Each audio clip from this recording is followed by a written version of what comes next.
Hi ചെങ്കളെ, അപ്പോൾ എല്ലാവർക്കും നമ്മുടെ ചാനലിലേക്ക് സ്വാഗതം കേട്ടോ. അടിപൊളി നല്ലൊരു വെടിക്കെട്ടൊരു അവിയൽ ഉണ്ടാക്കാൻ പോവുകയാണ് കേട്ടോ. പക്ഷേ അവിയലിനുള്ള കറക്റ്റായിട്ടുള്ള ഐറ്റംസ് ഒന്നും കിട്ടിയിട്ടില്ല, കുറച്ച് ഐറ്റംസ് കുറവാണ്.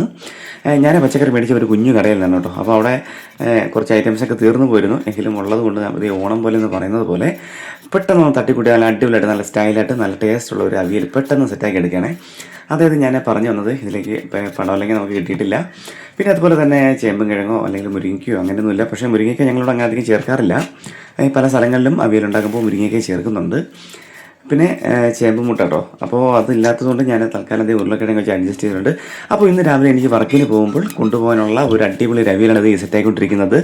അപ്പോൾ ഞാൻ അധികം പറയുന്നില്ല, നമുക്ക് നേരെ വീഡിയോ കണ്ട് അങ്ങ് പോകാം കേട്ടോ.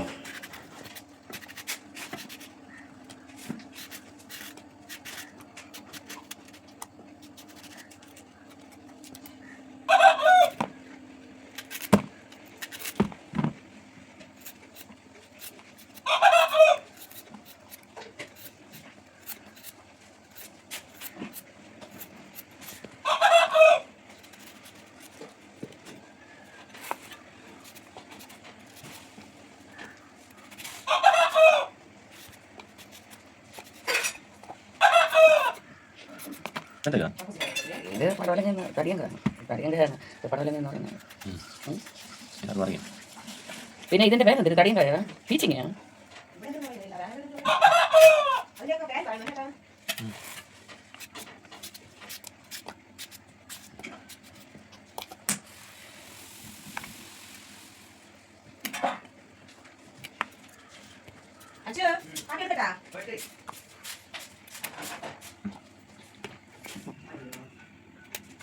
Okay.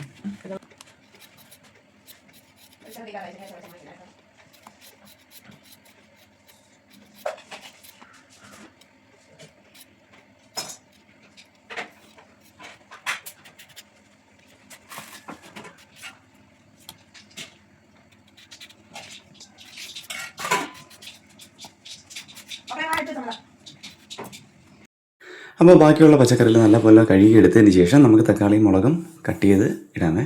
അപ്പോൾ അത് ഞാൻ കുറച്ച് തേങ്ങയും അതുപോലെ തന്നെ വെളുത്തുള്ളി ജീരകം എടുത്ത് ഇതേ മിക്സിയിൽ നിന്നിട്ട് കേട്ടോ, മിക്സിയുടെ ജാറിലിട്ട് ലേശം മഞ്ഞൾപ്പൊടിയൊക്കെ ചേർത്ത് നമ്മളൊന്ന് അടിച്ചെടുക്കുകയാണ് കേട്ടോ. അതായത് അറിയാമല്ലോ, ഞാൻ പ്രത്യേകിച്ച് ഒന്നും പറയുന്നില്ല, എല്ലാ വീടുകളിലും ഉണ്ടാക്കുന്നതായതുകൊണ്ട് ഞാൻ പ്രത്യേകിച്ച് ഒന്നും പറയുന്നില്ല ചങ്കകളെ.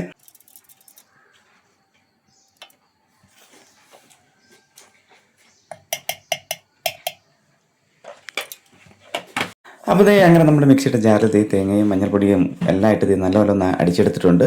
അതിനുശേഷം ഞാൻ അടുപ്പത്ത് നല്ല തീ കത്തിച്ചു. പിന്നെ ഒരു ചീനച്ചട്ടി വെച്ചു കേട്ടോ. നല്ലപോലെ ചൂടായപ്പോൾ അതിൽ എണ്ണ ഒഴിച്ചിട്ടുണ്ട്. അപ്പോൾ നമുക്കിനി കടു പൊട്ടിക്കാം കേട്ടോ.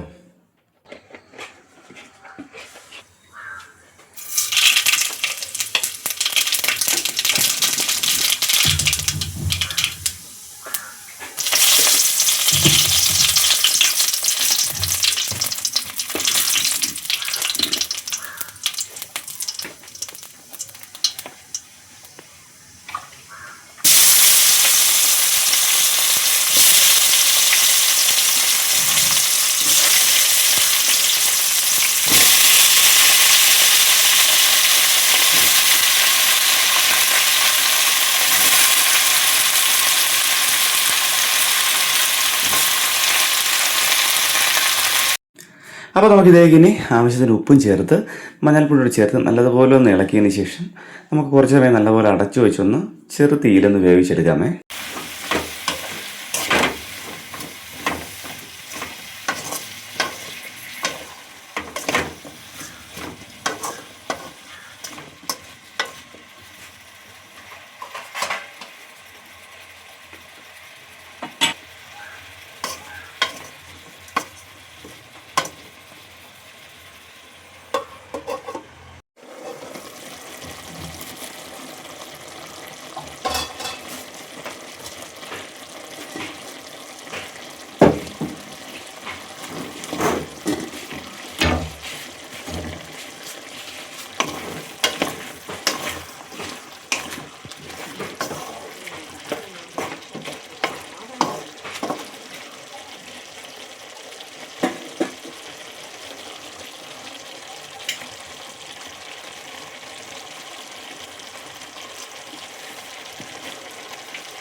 അങ്ങനെ ഇത് കുറച്ച് സമയങ്ങൾക്ക് ശേഷം നമ്മുടെ അവിയൽ ഇത് റെഡി ആയിട്ടുണ്ട് കേട്ടോ. അപ്പോൾ ഞങ്ങൾ പല സ്ഥലങ്ങളിലും പല രീതിയിലാണ് കുക്ക് ചെയ്യുന്നതെന്ന് അറിയാം. എങ്കിലും ഞങ്ങളിത് ഇവിടെ പെട്ടെന്നൊന്ന് തട്ടിക്കൂട്ടി അടിപൊളിയായിട്ട് തട്ടിക്കൂട്ടിയല്ല കേട്ടോ, നല്ല സ്റ്റൈലായിട്ട് തന്നെ സെറ്റാക്കിയിട്ടുണ്ട്. പിന്നെ ഞങ്ങളിത് എണ്ണയിലാണ് കേട്ടോ വേവിച്ചെടുത്തത്. എണ്ണ എന്ന് പറയുമ്പോൾ കുറച്ച് എണ്ണ എടുത്തിട്ടുള്ളൂ. അപ്പോൾ നിങ്ങൾക്ക് വേണമെങ്കിൽ ഇനിയും എണ്ണ കുറച്ചെടുത്തതിന് ശേഷം ബാക്കി ഇതിൽ കുറച്ച് വെള്ളം കൂടെ ചേർത്ത് കേട്ടോ. വെള്ളം ചേർത്ത് പച്ചക്കറി ഒന്ന് വേകാൻ കണക്കിന് മാത്രം വെള്ളം ചേർക്കാം. അപ്പോൾ എണ്ണയുടെ അളവ് കുറയ്ക്കുകയും ചെയ്യാം കേട്ടോ. അപ്പോൾ ഞാനിപ്പോൾ തൽക്കാലം എണ്ണയുടെ ആ ഒരു കുറച്ച് എടുത്തിട്ടുള്ളൂ. ബാക്കിയെല്ലാം നമ്മളെ ഈ പച്ചക്കറിയിൽ നിന്ന വെള്ളമാണ് കേട്ടോ കണ്ടത്. അപ്പോൾ ഞങ്ങൾ വീഡിയോ എത്തിയിട്ടുള്ളൂ കേട്ടോ. അപ്പോൾ തീർച്ചയായിട്ടും ഇഷ്ടപ്പെട്ട സപ്പോർട്ട് ചെയ്യുക. അപ്പോൾ ചാനലിൽ സബ് ചെയ്യാൻ മറക്കരുത്. അപ്പോൾ അടുത്തൊരു കിടക്കാച്ചി വീഡിയോ വിട്ട് കാണാം ചെങ്കളെ. അതുവരെ ബൈ.